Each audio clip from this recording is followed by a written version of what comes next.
29 तारीख है, फिर पक्की मोहर लग जाएगी, उसके बाद वापस लौट जाओगे पंजाब या फिर और कुछ प्रोग्राम होगा? देखो, हम जहाँ आए हैं 3 जो कानून बनाए थे सरकार ने उसको वापस कराने के लिए, जी वो वापस हो चुके हैं। जब पक्की मोहर लग जाएगी राष्ट्रपति के वहाँ दस्तखत हो जाएंगे, वापस हो जाएं, तो हम लौटेंगे, घरों को लौटेंगे। और कहाँ जाना है? जी, मतलब जो आपने ऐलान किया था कि भाई जब तक 3 काले कानून वापस नहीं हो जाते हम यहीं पे रहेंगे। हम यहीं पर रहेंगे। हमने अपना जो वचन है, जो हमने बात कही थी, वो हमने पूरी कर दी है। पूरी कर दिया है। अब हम घरों को जाएंगे। गुरनाम सिंह चड्ढूनी का 32 जत्थेबंदी जो है वो बहिष्कार कर रही है। गुरनाम सिंह चड्ढूनी ये कह रहे हैं किसान के बेटे आगे आओ, किसान के बेटे मंत्री बनो, एमएलए बनो, यहाँ तक कि और भी अब अच्छे पद पे जाओ। पर उनका बहिष्कार जो है 32 जत्थेबंदियाँ कर रही हैं और वो लगातार कह रही हैं कि हम कांग्रेस का बहिष्कार नहीं करेंगे, गुरनाम सिंह चड्ढूनी का करेंगे। तो आपकी क्या कुछ प्रतिक्रिया होगी उसके ऊपर? देखो, जो गुरनाम सिंह कह रहा है ठीक कह रहा है। हम भी यही कह रहे हैं कि किसानों को इलेक्शन लड़नी चाहिए। समर्थन में हो आप गुरनाम सिंह चड्ढूनी के? चड्ढूनी के समर्थन में हैं। हम अच्छे लोगों को लाना चाहते हैं। जी। किन लोगों ने हमको सड़कों पर रोलने पर मजबूर किया, किन की वजह से हमारे किसानों की जान गई, शहीद हुए, किन की वजह से हमारे नौजवानों पर पर्चे दर्ज हुए और जेलों में बंद किया गया। ये 3 बातें याद कर लो और वोट डाल देना। अगर तुम्हारे ये 3 बात याद नहीं आई तो आप अपने पिता के औलाद नहीं होंगे, आप किसानों के। नमस्कार दोस्तों, इस वक्त आप सभी का स्वागत है आपके अपने चैनल हरियाणा की ताकत पर, यानी किसान और मजदूर की ताकत पर। हरियाणा की ताकत से मैं प्रिंस मलिक। सरदार जी अपने साथ मौजूद हैं, निंग सरदार जी, राज सिंह जी अपने साथ मौजूद हैं। इनसे बातचीत करेंगे अगला कदम क्या कुछ होगा किसानों का, क्योंकि ऐलान जो है वो कर दिया गया है। किसानों की जीत का ऐलान जो है वो हो चुका है, बस पक्की मोहर लगनी बाकी है। उसके बाद क्या कुछ इनका कदम होगा, क्या आगे जाएंगे या फिर वापस पंजाब लौट जाएंगे, और भी कुछ सवाल हैं, सभी के जवाब लेंगे। इनसे बातचीत कर लेते हैं। पहले स्वागत करते हैं अपने चैनल पे। सत श्री अकाल जी। खालसा वाहिगुरू जी की फतेह जी। ठीक हो जी? ठीक ठाक। अच्छा, अब आपका अगला कदम क्या होगा जी? जैसे अभी 26 तारीख है, उसके बाद 29 तारीख है, फिर पक्की मोहर लग जाएगी, उसके बाद वापस लौट जाओगे पंजाब या फिर और कुछ प्रोग्राम होगा? देखो, हम जहाँ आए हैं 3 जो कानून बनाए थे सरकार ने उसको वापस कराने के लिए, जी वो वापस हो चुके हैं। जब पक्की मोहर लग जाएगी राष्ट्रपति के वहाँ दस्तखत हो जाएंगे, वापस हो जाएं, तो हम लौटेंगे, घरों को लौटेंगे। और कहाँ जाना है? जी, मतलब जो आपने ऐलान किया था कि भाई जब तक 3 काले कानून वापस नहीं हो जाते हम यहीं पे रहेंगे। हम यहीं पर रहेंगे। हमने अपना जो वचन है, जो हमने बात कही थी, वो हमने पूरी कर दी है। पूरी कर दिया है। अब हम घरों को जाएंगे। और कहाँ जाएंगे? तो अब एक और सवाल है मेरा।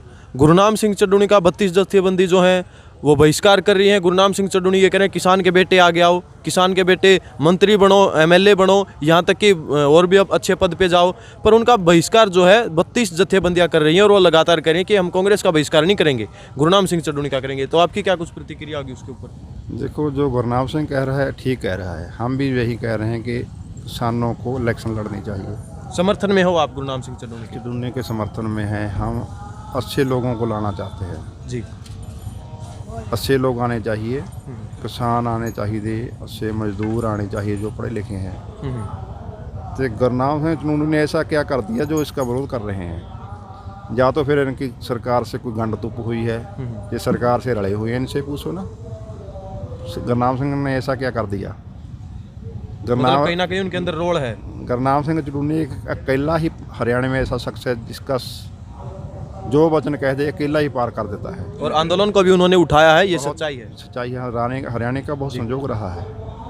अगर गुरनाम सिंह चड्ढूनी और हरियाणा ना होता हो शायद हम यहाँ नहीं पहुँचते, रोक देती सरकार पीछे ही। तो देखो, वो अच्छी बात सभी को। अब तो आंदोलन इन्होंने कहा था कि जब तक आंदोलन चलेगा तब तक हम इलेक्शन की बात नहीं करेंगे। अब तो आंदोलन की जीत हुई है, अब तो फिर क्या दिक्कत है? उनका साथ देना चाहिए। अच्छे लोगों आने चाहिए, ऐसे किसान मजदूर जो पढ़े लिखे हैं उनको इलेक्शन में खड़ा करना चाहिए। बदलाव तो तभी आएगा। आज देखो, जहाँ पर सरकार है, आज हमने 3 कानून वापस करा दिए जी। इसमें हमारा बहुत बड़ा नुकसान हुआ है। जहाँ किसान भी शहीद हुए, मजदूर भी शहीद हुए हैं। और बहुत सारी हमारी संपत्ति लगी है जहाँ पर बहुत बड़ा नुकसान हुआ है 1 साल में जी। और जो संपत्ति है उसको तो हम भरपाई कर लेंगे, पर जो जाने गई हैं, जिनके बेटे चले गए, जिनके वो वापस पिता, नहीं आएंगे। वो कैसे वो वापस तो नहीं आएंगे ना, उनकी भरपाई कौन करेगा। बाबा जी एक और सवाल है, 1 साल हो गया था, मोदी जी बोले नहीं थे, पर गुरु नानक जी का एक बड़ा महान दिवस था।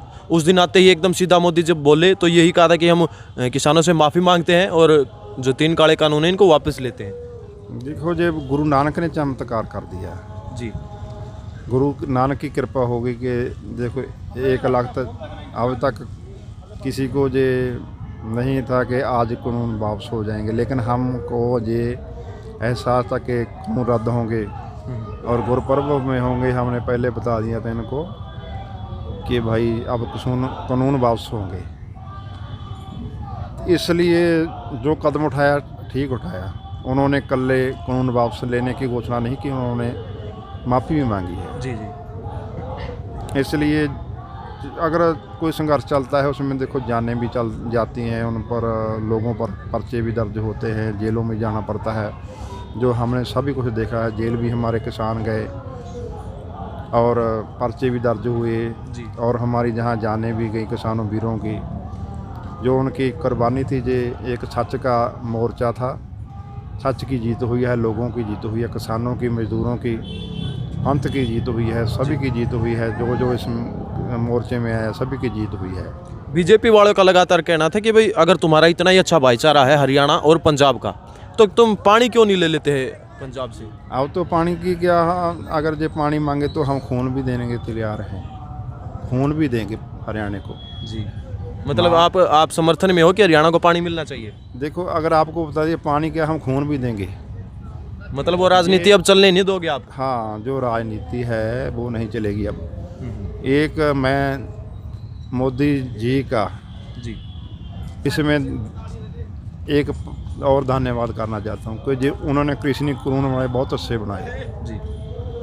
अगर ये कानून ना बनाते, ना हमारे पर ये लागू किए होते, तो हमारा ये जो भाईचारा बना है हरियाणा से, ये नहीं बनता। इस कानूनों ने हमको बता दिया, सभी लोगों को, हरियाणा, पंजाब, राजस्थान, यूपी के लोगों को, सारे भारत के लोगों को, कि हम तो भाई भाई हैं। जो कुछ कर रही है सरकारें कर रही हैं, हमको आपस में लड़ा रही हैं। इन कानूनों ने हमको बता दिया, जगा दिया है। जब हम सो रहे थे, आपस की नफरत की आग में जल रहे थे, वो ख़त्म हो गई। अब वो आग अब बुझ गई है। बुझ गई है, अब प्यार की है, अब प्यार की आंधी प्रेम चलेगी। की। हाँ, देखो अब पता चलता है, जहाँ किसान भाई हरियाणा के हैं या पंजाब के, जहाँ हम इकट्ठे रहते हैं, इकट्ठे सोते हैं, इकट्ठे खाते हैं, इकट्ठे बैठते हैं, सभी इकट्ठे होकर आंदोलन लड़ रहे हैं एक साथ। जो नफरत की दीवार थी वो गिर चुकी है। जी जी। जात पात का जो खात्मा भी हो चुका है, जात धर्म का सब कुछ खत्म हो सब चुका है। एक, जहाँ सब हम देखो धर्म सभी आपको अपने हैं, अपने अपने, सही बात है। सभी धर्मों के, जहाँ हिंदू भी आए, जहाँ ईसाई भी आए, जहाँ बौद्धी भी आए, लिंगायत भी आए, मुसलमान भी आए, सिख भी हैं, जहाँ सभी धर्मों को लोग बैठे हैं। पर वो अब लड़ाई नहीं चलने दोगे आप जात पात की, या आपस में धर्म को भिड़वा देते थे, वो अब बंद कर दी वो गई है। इनका अब जो है नहीं चलेगा। बाबा जी एक और सवाल है मेरे मन में, हालांकि कई सवाल हैं, सारे पूछेंगे, वीडियो थोड़ी सी लंबी हो जाए शायद। जो 3 कृषि कानून थे, जिनसे पहले किसानों को कहा जाता था, जो खासकर बॉर्डर के ऊपर किसान बैठे हैं, ये तो नकली किसान हैं, ये तो खालिस्तानी है। खासकर जो सरदार जी थे, जो निहंग सरदार थे, उनको बताया जाता है ये खालिस्तानी, और भी सरदार जो उनको बताया जाता था खालिस्तानी है। हरियाणा के किसान थे, उनको बताया जाता था ये दूसरी पार्टियों के हैं, ये कांग्रेसी हैं। तरह तरह के आरोप लगाए जाते थे, ये बलात्कारी हैं, ये तो देशद्रोही हैं, ये तो कातिल हैं। अब उनको क्या कुछ कहना चाहोगे? अब जो उनके मुंह बंद हुए हैं, उनको क्या कुछ कहना चाहोगे? बहुत सारे चैनलों के ऊपर ये बात चलती थी, उन चैनल वालों को या फिर उन नेताओं को क्या कुछ कहना चाहोगे? मैं तो यही कहूँगा भी, जो हमको खालिस्तानी बताते थे, हम खालिस्तानियों की बात मोदी जी ने मान ली है।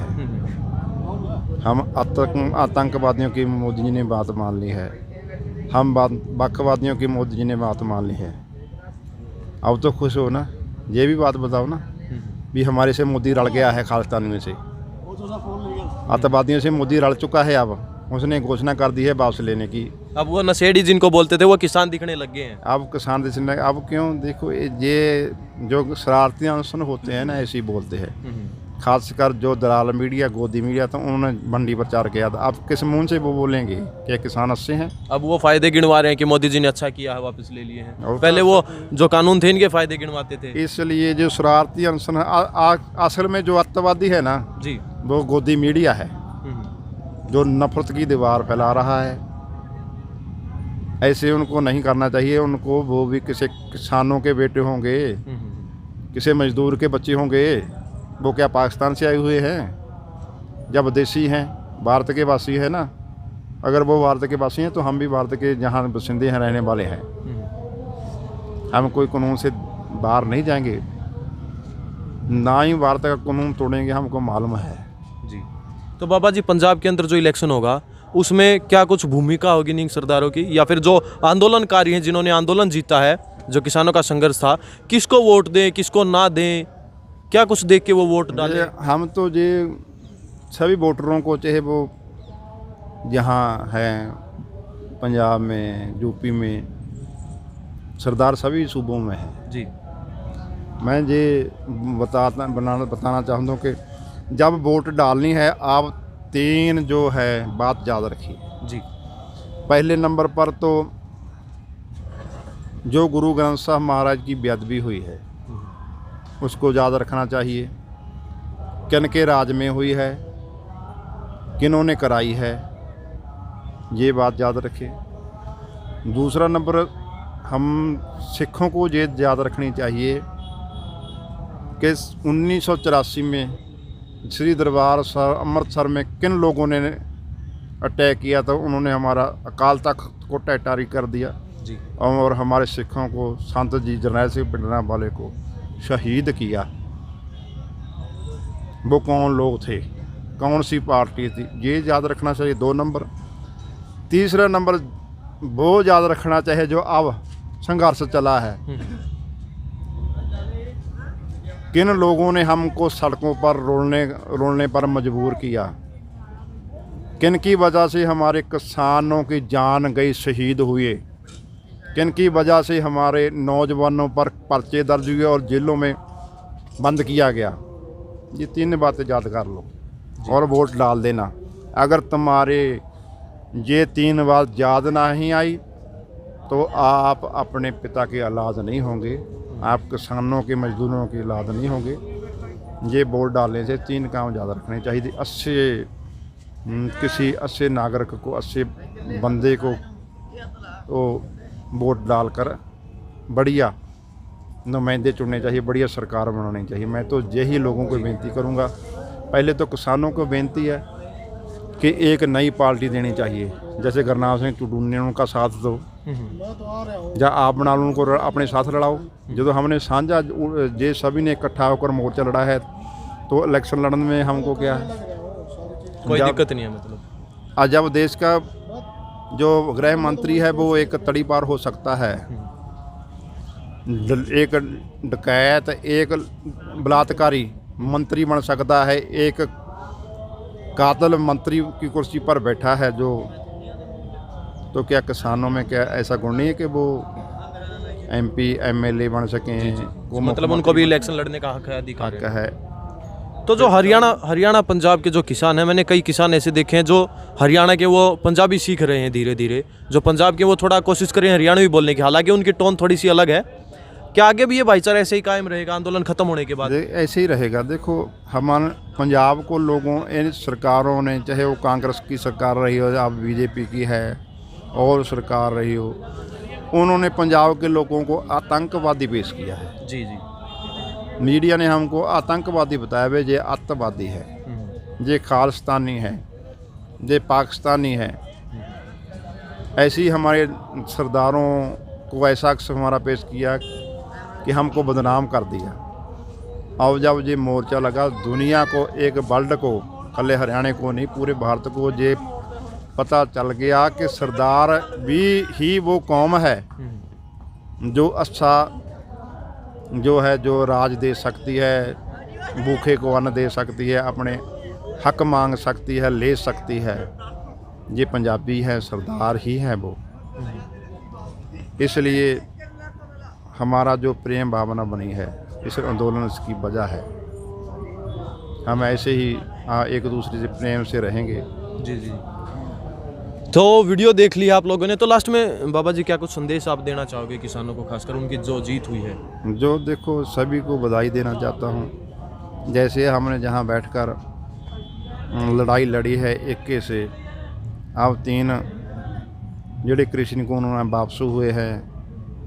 हमको आने वाले समय में भी ऐसे ही मिलजुल कर सभी को रहना चाहिए।